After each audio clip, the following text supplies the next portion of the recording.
How's it going, guys? Efkid here, and today I want to talk about the Atari and recent news that Atari obviously has to do more crowdfunding and whatnot, and basically just discuss whether or not in 2023 we'll see Atari acquired by another company or if they're going to go bankrupt or whatever. So let's get into it. So obviously, for those who don't know, I do own shares in Atari. I own about 400 shares in Atari, and obviously there's a lot of stuff going around saying, oh, Atari, pulled the plug on the VCS project because they're going bankrupt or they need to do more crowdfunding. And I'm not sure how true any of that stuff is because obviously they've shown us in their financial statement a few weeks ago, whatever it was, that they weren't doing that. They was obviously cancelling their contracts with with the VCS manufacturers to try and find a way to make them cheaper. Because as you don't know, manufacturing consoles is an expensive business and you need to make a profit off it. So yeah. Then when we had a look at it, Atari's obviously been through so many different acquisitions and rebrands and all sorts of stuff over the years. It's just kind of scary because obviously Atari is obviously a company that could easily be taken over. They're only worth about I think it's 75 million euro, so any company could come in and slap down some money and buy them out. So who do I think are the likely candidates to buy Atari? I want to go through and say there are two companies I reckon who could easily afford Atari, who have tried to get into gaming, are failing to get into gaming, or they are slowly but surely pushing through into it. And I want to say why I think they can why these two companies might be interested in buying Atari, but whether or not they buy it or not would be a different story. So obviously you got the first company being Apple. For those who don't know, Apple has a long history of Atari. Steve Jobs, the founder of Apple, was actually one of the first employees of Atari. Also, the co-founder of Apple, Steve Wozniak, was also an employee of Atari. Those two guys obviously founded Apple. Apple computers, the Apple II obviously ran games like Breakout, which was later bought by Atari. There's loads of different reasons for that. And basically, for those who don't know, Apple has a game subscription service called Apple Arcade. And Apple Arcade doesn't have any exclusive games, so to speak. People are like, well, they're time exclusives. No, there's no games on there that Apple actually owns, which are going to be there permanently.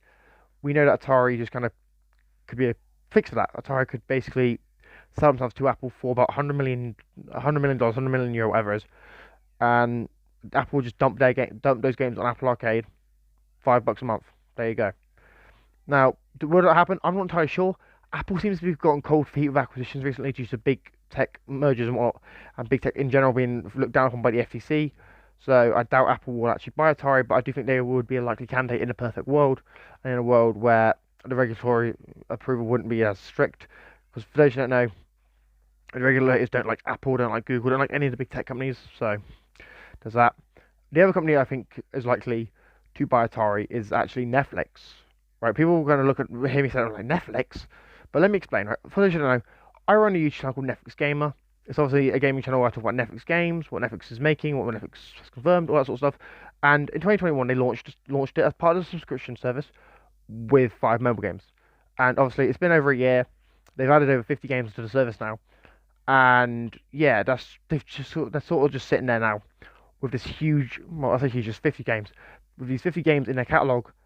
Six of them based on Netflix owned IPs like Oxenfree, Stranger Things, Nailed It, and Too Hot to Handle. And then they just sort of got a load of licensed stuff. Now, Netflix games' big problem, in my opinion, is obviously the lack of a first party library.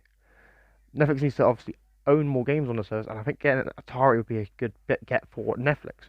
Because then they could just dump stuff like Companera, the Recharge series, Atari Mania, Atari Anniversary, and obviously whatever other Atari games that they're able to get emulators for or able to make into games, not making games, able to make available.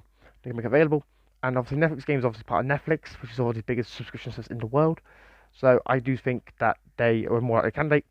And for those saying, well, no, I don't think they will because it might cost them a lot of money. Netflix obviously has spent a lot of money in the past 2 years buying up companies to try and expand gaming as well as other divisions. Obviously, they bought the Roald Dahl Story Company for rumored to be about £700. You know, not 700, £700 million. They also saw them by the mobile developer Next Games for 72 million dollars, which is 65 million euro. So it could be possible. It's possible that Netflix does try and make a bid for Atari. Now, obviously, I'll leave a link to my video on my Netflix Gamer channel where I talk about the Netflix buying Atari idea in more detail. Obviously, you can check it out if you want to.